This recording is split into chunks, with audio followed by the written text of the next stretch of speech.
Amazing! Assalamualaikum warahmatullahi wabarakatuh. Perkenalkan, nama saya Siti Devika Fajrulina Aset. Saya dari PGPOD B 2019. Nah, pada kesempatan kali ini saya akan membawakan materi bab 18, yaitu biologi dan manusia. Melalui pembahasan ini, kita dapat mengetahui cabang ilmu biologi yang berhubungan langsung dengan kehidupan manusia sebagai makhluk hidup di samping hewan, tumbuhan, dan makhluk lainnya atau mikroba. Nah, biologi sendiri merupakan ilmu pengetahuan alam yang mempelajari tentang segala sesuatu yang berhubungan dengan makhluk hidup. Nah, istilah biologi dikenal dengan hayat atau kehidupan. Sebelum ilmu biologi dikenal, saat ini ilmu biologi dulu dikenal sebagai ilmu hayat atau ilmu kehidupan yang mempelajari tentang segala bentuk makhluk hidup dari berbagai dimensi.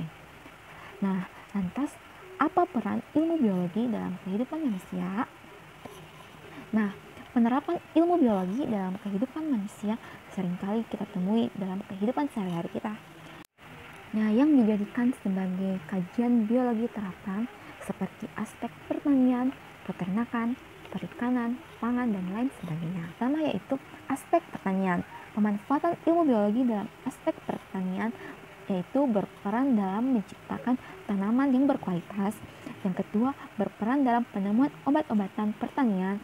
Yang ketiga, berperan dalam penemuan bibit unggul sehingga menghasilkan kualitas tanaman yang baik. Serta yang terakhir yaitu berperan dalam mengatasi hama yang ada pada tanaman. Yang kedua yaitu aspek kesehatan. Nah, dalam ilmu biologi kita dapat mengetahui struktur tubuh manusia atau anatomi tubuh.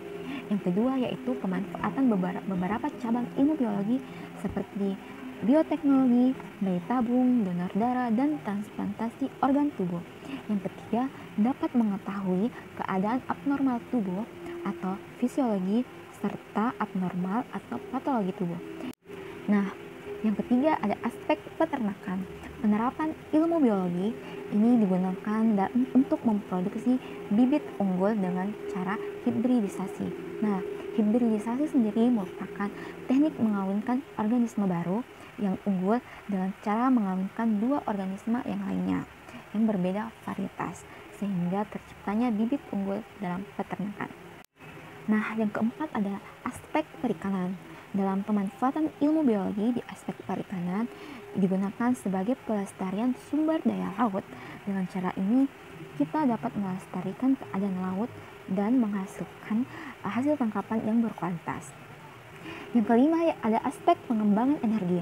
Pemanfaatan biologi di bidang ini adalah untuk mencari energi alternatif seperti biogas dan biodiesel. Biogas sendiri merupakan hasil produksi dari kotoran hewan ternak dan biodiesel merupakan hasil produksi dari tanaman pohon jarak dan singkong sehingga menghasilkan alkohol maupun etanol. Yang keenam yaitu rekayasa genetika. Nah, pemanfaatan ilmu biologi dalam rekayasa genetika digunakan untuk membantu proses rekayasa genetika dan kultur jaringan pada tumbuhan. Dan yang terakhir, aspek industri. Nah, pada industri makanan, biologi digunakan untuk pemanfaatan bakteri untuk menghasilkan makanan fermentasi agar tubuh dapat menyerap nutrisi yang ada dalam makanan tersebut, seperti roti, yogurt, tempe, dan makanan lainnya. Dan pada industri obat-obatan, biologi digunakan dalam pemanfaatan virus yang akan diubah menjadi vaksin maupun antibiotik.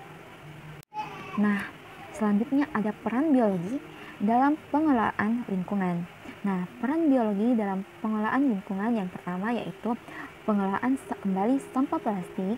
Yang kedua, membantu proses pendaur ulangan kotoran ternak. Yang ketiga, pengelolaan sampah dedaunan. Yang keempat, penanganan pencemaran udara. Yang kelima, penguraian pencemaran minyak. Yang keenam, pemanfaatan kotoran ternak sebagai bahan bakar. Yang ketujuh ada konservasi sumber daya alam.